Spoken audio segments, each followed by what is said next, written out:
Hello, Nuclear Beagle here, and today I bring you a Bandai 1/12 scale Sandtrooper kit.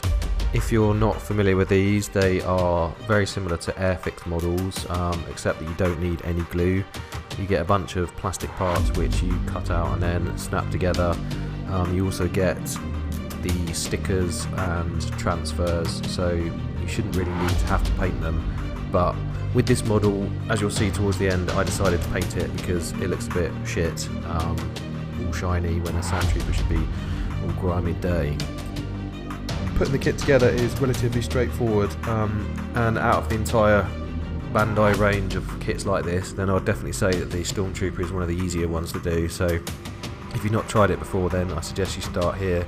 The only other tricky thing about these kits is that because they're not distributed to Europe and the UK or the US, etc., then all of the instructions are in Japanese, which isn't a problem, but there are some shared parts that can get quite confusing. And with this model in particular, I selected the wrong head piece at the top and was confused for a couple of minutes as to why it wasn't snapping together properly.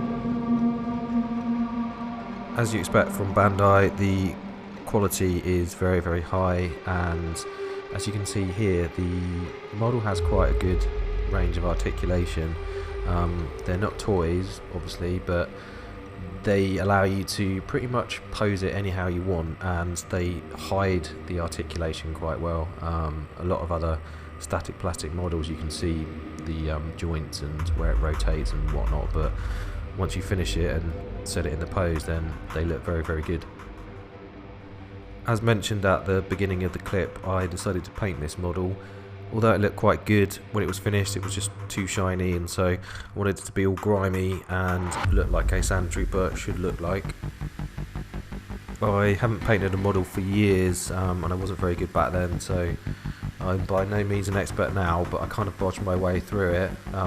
One tip I would say, if you're going to paint the model, then give the white parts a spray of undercoat before you take them off to the spruce. I then just gave the parts a wash in bone white or whatever it's called, and then with a darker wash, and then when all that dried I just started to highlight the different areas. I went proper full ham on making it look dirty, and I think in the end it did actually come out okay. I quite like it, it looks good. Definitely check these models out, they're great fun to put together and good fun if you want to paint them. If you can't be asked to paint them, then just they still look cool. Stickers, yeah, great kits from Bandai. Thanks for watching, and I'll catch you next time.